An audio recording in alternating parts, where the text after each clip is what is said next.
সুপ্রিয় দর্শক, আসসালামু আলাইকুম। আপনাদের সবাইকে স্বাগত জানাচ্ছি এখনকার আলোচনায়। আপনাদের সঙ্গে আছি আমি সিরাজুল ইসলাম। দর্শক, ইয়েমেনে সৌদি আরব একদম ফুল ফ্লেজে অর্থাৎ পূর্ণাঙ্গ মাত্রায় সামরিক অভিযান চালানোর প্রস্তুতি নিচ্ছে বলে ইয়েমেনের হুতি সমর্থিত সরকারের পক্ষ থেকে দাবি করা হয়েছে। তার মানে আমরা মনে হয় খুব বড় রকমের যুদ্ধ দেখতে যাচ্ছি সৌদি আরব এবং ইয়েমেনের মধ্যে। এদিকে ইরাকে সৌদি আরব এবং আমেরিকা যে যৌথ হামলা চালিয়েছে বলে দাবি করা হচ্ছে, সে ব্যাপারে ইরাকের সরকারের পক্ষ থেকে বলা হয়েছে এই বিষয়ে সৌদি আরব বা আমেরিকা ইরাক সরকারকে কোনো কিছু জানায়নি, কোনো অনুমোদন নেয়নি, একেবারে অনাকাঙ্ক্ষিতভাবে দেশের সার্বভৌমত্ব লঙ্ঘন করেছে।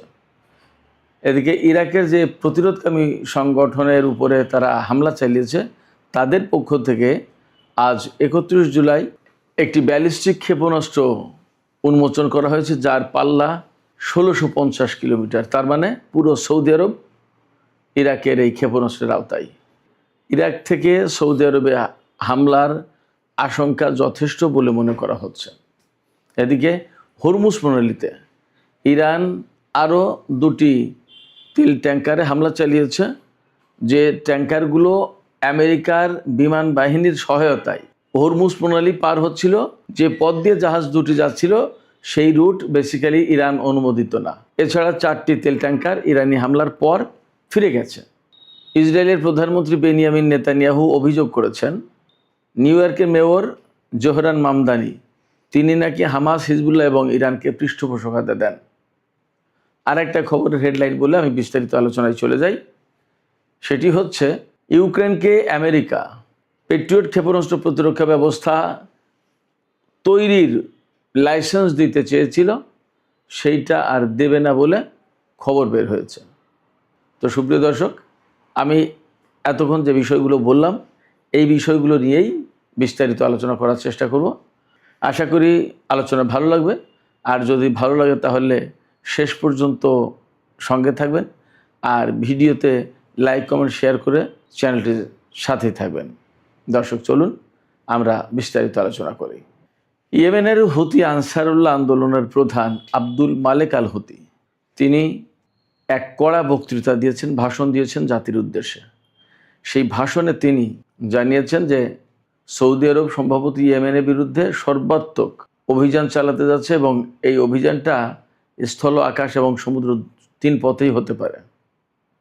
এবং এই 3 পথে অভিযান চালাতে গেলে সৌদি আরবের যে বিপুল পরিমাণের সেনা এবং সামরিক শক্তি দরকার, সেইগুলো জোগাড় করার জন্য সৌদি আরব এরই মধ্যে তৎপরতা শুরু করেছে।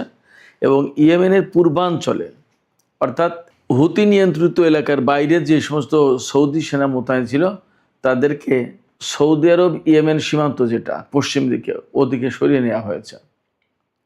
এবং এরই মধ্যে আমরা তো খবর পেয়েছি যে 15 জাতির সমন্বয়ে একটা আন্তর্জাতিক জোট গড়ে তোলার চেষ্টা করছে, যে জোট লোহিত সাগর এবং বাব আল মানদেব প্রণালী দিয়ে জাহাজ চলাচল নিরাপদ করবে এবং উন্মুক্ত করবে। তার মানে সেখানেও একটা বড় সংঘাতের আশঙ্কা আছে। আমি এখানে একটু উল্লেখ করি, 2015 সালে সৌদি আরব এবং ইয়েমেনের মধ্যে যে সংঘাত শুরু হয়েছিল তার মূল কারণ ছিল কয়েকটা। একটা বড় কারণ এই বাব আল মানদেব প্রণালীর নিয়ন্ত্রণ নেওয়া, 1।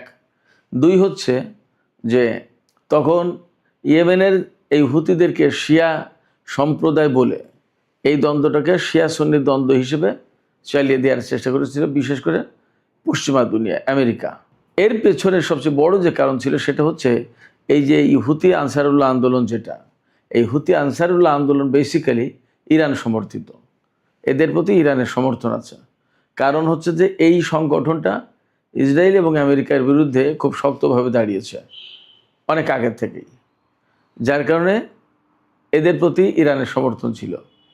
যেমন ফিলিস্তিন বা ইরাক বা লেবাননের যে সমস্ত সংগঠন আছে যাদেরকে ইরান সমর্থন দেয়, একইভাবে ইয়েমেনের এই সংগঠনটাকে ইরান সমর্থন দিত। এই যে ইরান সমর্থন দেয়, অতএব আলটিমেটলি তারা আমেরিকা, সৌদি আরব সবার, ইসরায়েল সবার শত্রু ছিল।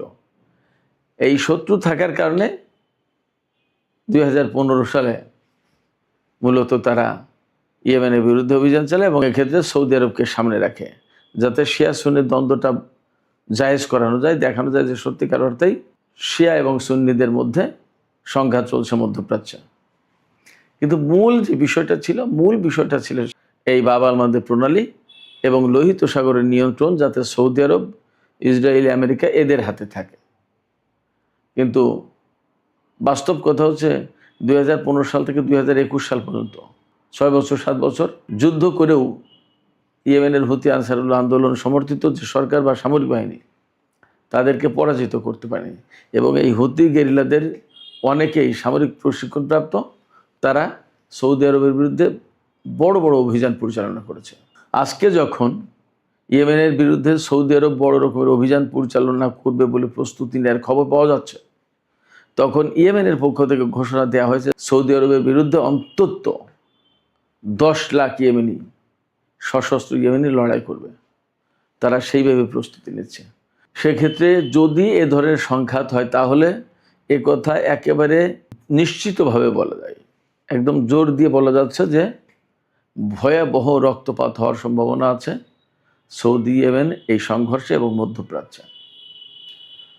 এবং আমি জানি না আসলে দিন দিন পরিস্থিতি কোথায় যাচ্ছে। এতদিন কিন্তু যুদ্ধের পরিস্থিতি একরকমের ছিল। ইরানের সাথে ইসরায়েল এবং আমেরিকা যখন যুদ্ধ হয়েছে তখন কিন্তু সৌদি আরব, কাতার, কুয়েত, বাহরাইন এই সমস্ত দেশ সরাসরি ইরানের বিরুদ্ধে যুদ্ধে অংশ নেয়নি।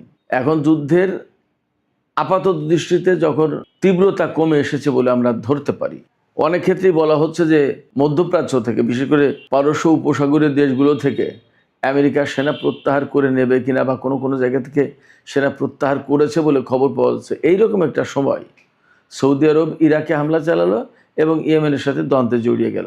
তাহলে বিষয়টা কি দাঁড়ালো?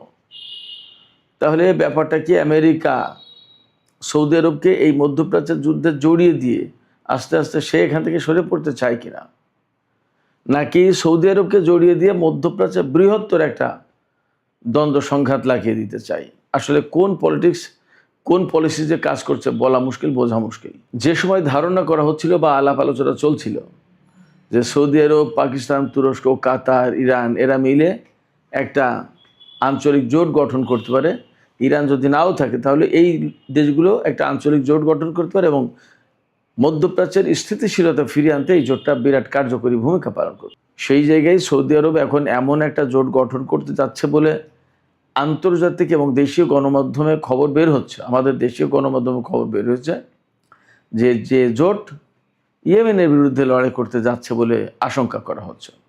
এটা যদি হয় তাহলে একেবারে মুসলিম বিশ্ব, মিডল ইস্ট, মুসলিম মিল্লাত একেবারে ধ্বংস হয়ে যাবে, মারাত্মক রকমের ক্ষতিগ্রস্ত হবে। এবং এটাই তো চেয়েছিল পশ্চিমা কিছু দেশ। এগুলো কেন বুঝতে পারছে না মধ্যপ্রাচ্যের মুসলিম দেশগুলো, আমি ঠিক পরিষ্কার না।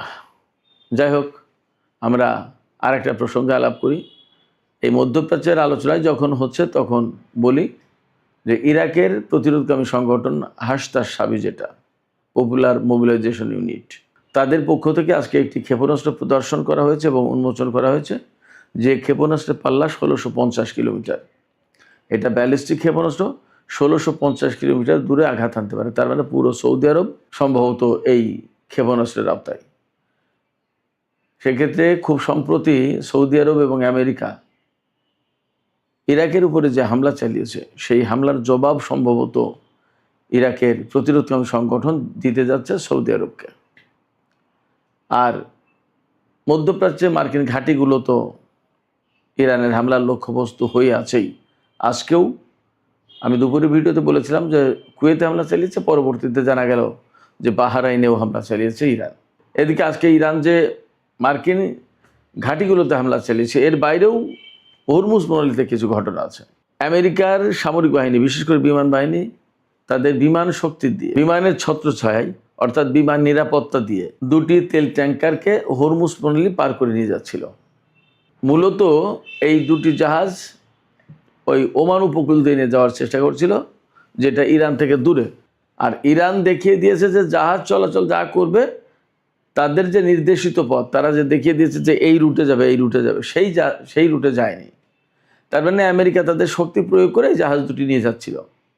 কিন্তু ইরান দুটো জাহাজে হামলা চালিয়েছে। হামলা চালালে ওখানেই অচল হয়ে বা দাঁড়িয়ে আছে জাহাজ দুটো। আর 4টি জাহাজ তার পেছনে ছিল, সেই 4টি জাহাজ, ওই 4টি জাহাজ ফিরে গেছে। তার মানে আমেরিকা আজকেও অর্থাৎ 31 জুলাই জাহাজ, তেলবাহী জাহাজ পার করতে পারলো না হরমুজ প্রণালী। শুধু তাই না দর্শক, আমি আপনাদেরকে আর একটা কথা বলি। হরমুজ প্রণালী সেই 40 দিনের যুদ্ধের সময় যখন থেকে আটকে দিয়েছে ইরান, অর্থাৎ মার্কিন বাহিনীর এখানে প্রবেশ নিষেধ, এরপর থেকে একদিনের জন্য আমেরিকার সেনারা হরমুজ প্রণালীর ধারে কাছেই যায়নি। যখনই ইরানের ক্ষেপণাস্ত্রের আওতায় চলে এসেছে তাদের কোনো যুদ্ধজাহাজ, তখনই ওয়ার্নিং দিয়েছে, মেসেজ পাঠিয়েছে, সিগন্যাল পাঠিয়েছে, অথবা ক্ষেপণাস্ত্র বা ড্রোন হামলা চালিয়ে তাড়িয়ে দিয়েছে। ভয় দেখিয়েছে ইরান, তারা চলে গেছে। তো হরমুজ প্রণালী অ্যাকচুয়ালি আমেরিকা যে খুলতে পারলো না, এটা পরিষ্কার। এদিকে মিডল ইস্ট ইরান কেন্দ্রিক আর একটা খবর আছে আমেরিকার। মার্কিন প্রেসিডেন্ট ডোনাল্ড ট্রাম্প ক্যাম্প ডেভিডে তার মন্ত্রী সভার সব সদস্যের সঙ্গে বৈঠকে বসেছেন। এই কিছুক্ষণ আগের খবর। এই ক্যাম্প ডেভিডে সাধারণত বড় কোনো সিদ্ধান্ত হতে গেলে মার্কিন প্রেসিডেন্ট তার মন্ত্রিসভার সদস্যদের নিয়ে বৈঠকে বসেন। আজকেও কিন্তু তাই। আজকে কিন্তু সপ্তাহের প্রায় শেষ দিন, আর একদিন আছে আমেরিকায়, শুক্রবার। আজকে বৃহস্পতিবার, একদিন পরে শুক্রবার, শনি রবি 2 দিন কিন্তু আমেরিকায় বন্ধ।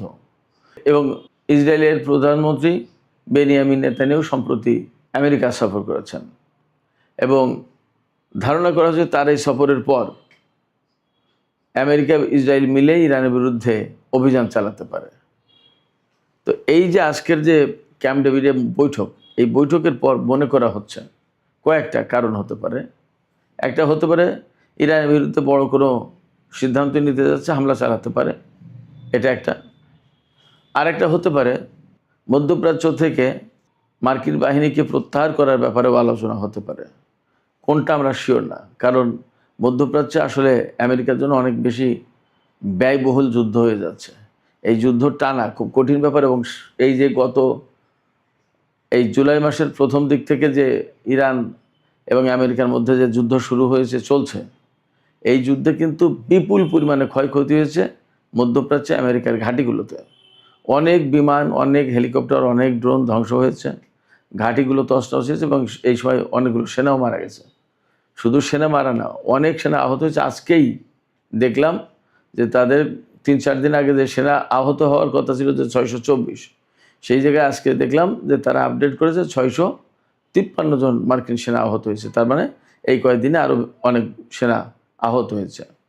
তো এই যে আহত হওয়ার ঘটনা, তাহলে নিহত কি 2-1 জন মোটেই হচ্ছে না।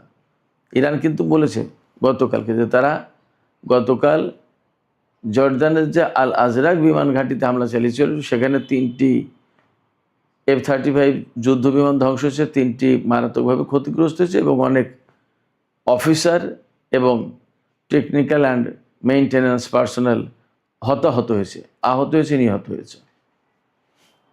তো এই রকম একটা পরিস্থিতিতে আমেরিকা হয়তো মধ্যপ্রাচ্য থেকে সেনা প্রত্যাহারও করতে পারে, সেই সিদ্ধান্ত হতে পারে ক্যাম্প ডেভিডে। আবার ইরানের বিরুদ্ধে হামলার ব্যাপারেও আলোচনা হতে পারে। আবার এপাশে সৌদি আরব যে ইরাকের সাথে এবং ইয়েমেনের সাথে ফ্রন্ট খুলল যুদ্ধের, এই বিষয়টা নিয়েও গুরুত্বপূর্ণ আলোচনা হতে পারে। তবে আমার কাছে মনে হচ্ছে প্রথম এবং দ্বিতীয়টা, এই দুটোর যে কোনো একটা বিষয় নিয়ে খুব গুরুত্বপূর্ণ সিদ্ধান্ত নেওয়া হবে। আমরা সবই দেখতে পারবো, অপেক্ষায় থাকি। সুপ্রিয় দর্শক, আমরা এপাশে আরেকটু কথা বলি। সামাজিক যোগাযোগ মাধ্যমে সম্ভবত খবরটি দেখলাম যে কুয়েত থেকে মার্কিন সেনা প্রত্যাহারের বিষয়টি বিবেচনা করছে বা পর্যালোচনা করে দেখছে ট্রাম্প প্রশাসন। তার মানে আজকে যে ক্যাম্প ডেভিডের যে আলোচনা হচ্ছে আর এই কুয়েতের ব্যাপারটা অনেকটা মিলে যায় আমার দ্বিতীয় যে ধারণা, সেই ধারণার সাথে। দেখা আসলে কি হয়। আমি প্রথমে শিরোনামের সময় বলেছিলাম যে ইসরায়েলের প্রধানমন্ত্রী বেনিয়ামিন নেতানিয়াহু বলেছেন যে নিউ ইয়র্কের যে মেয়র জোহরান মামদানি, তিনি নাকি ইরান, হিজবুল্লাহ এবং হামাসকে সমর্থন করেন, পৃষ্ঠপোষকতা দেন। এই কথা কেন বলছেন? এর কয়েকদিন আগে মেয়র জোহরান মামদানি বলেছিলেন যে নেতানিয়াহু নিউ ইয়র্কে আসলে আমি তাকে গ্রেপ্তার করব।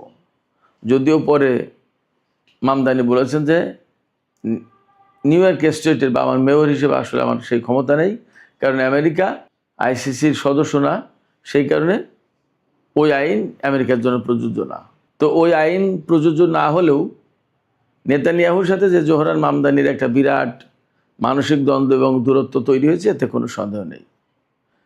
এই প্রসঙ্গে আজকে নেতানিয়াহু বলেছেন, আমি যদি কোনো দেশ সফরে যাই আর সেখানে যদি কোনো সরকার আটকের চেষ্টা করে, তাহলে আমাদের দেশের সেনারাই সেটা কাউন্টার দেওয়ার জন্য বা সেটা নস্যাৎ করে দেওয়ার জন্য যথেষ্ট। ধরুন কথার কথা, ফ্রান্সে গেল, ফ্রান্সের সেনাবাহিনী যদি নেতানিয়াহুকে আটক করার ব্যবস্থা করে বা পুলিশ, তো তাদেরকে কাউন্টার দেবে ইসরায়েলের সেনাবাহিনী। নেতানিয়াহুর বক্তব্য এটা। তাইলে অনেক বেশি শক্তি প্রকাশের বা শক্তির অহংকার দেখানো হলো, এমন কি? আপনাদের মতামত জানাতে পারেন এ ব্যাপারে। আমি সর্বশেষ যে বিষয়টি নিয়ে আলোচনা করতে চাই সেটি হচ্ছে, অনেক আগে থেকেই ইউক্রেন আমেরিকার কাছে ক্ষেপণাস্ত্র প্রতিরক্ষা ব্যবস্থা চেয়ে আসছে। তাকে সম্ভবত পেট্রিয়ট ক্ষেপণাস্ত্র প্রতিরক্ষা ব্যবস্থা দিয়েছেও, কিন্তু সেগুলো খুব একটা কার্যকর হতে পারছে না। রাশিয়ার হাতে ওরেশনিক থেকে শুরু করে অনেকগুলো হাইপারসনিক ক্ষেপণাস্ত্র আছে। হাইপারসনিক ক্ষেপণাস্ত্র পেট্রিয়টে ঠেকাতে পারবে না। তারপরেও এই যে কয়েকদিন আগে তুরস্কে যে নেটো জোটের সম্মেলন হলো, সেই সম্মেলনের সময় একদম প্রকাশ্যে ডোনাল্ড ট্রাম্প ঘোষণা দিয়েছেন যে আমরা ইউক্রেনকে এই পেট্রিয়ট ক্ষেপণাস্ত্র প্রতিরক্ষা ব্যবস্থা তৈরি করার জন্য লাইসেন্স দেব। এই লাইসেন্স পেলে ইউক্রেনের পক্ষে আর এই ক্ষেপণাস্ত্র প্রতিরক্ষা বাড়ানো কোনো ঝামেলা হবে না, কারো কাছ থেকে আর চাওয়া লাগবে না। তো আজকে ডোনাল্ড ট্রাম্প বলেছেন যে তিনি ইউক্রেনকে এই লাইসেন্স দেবেন না।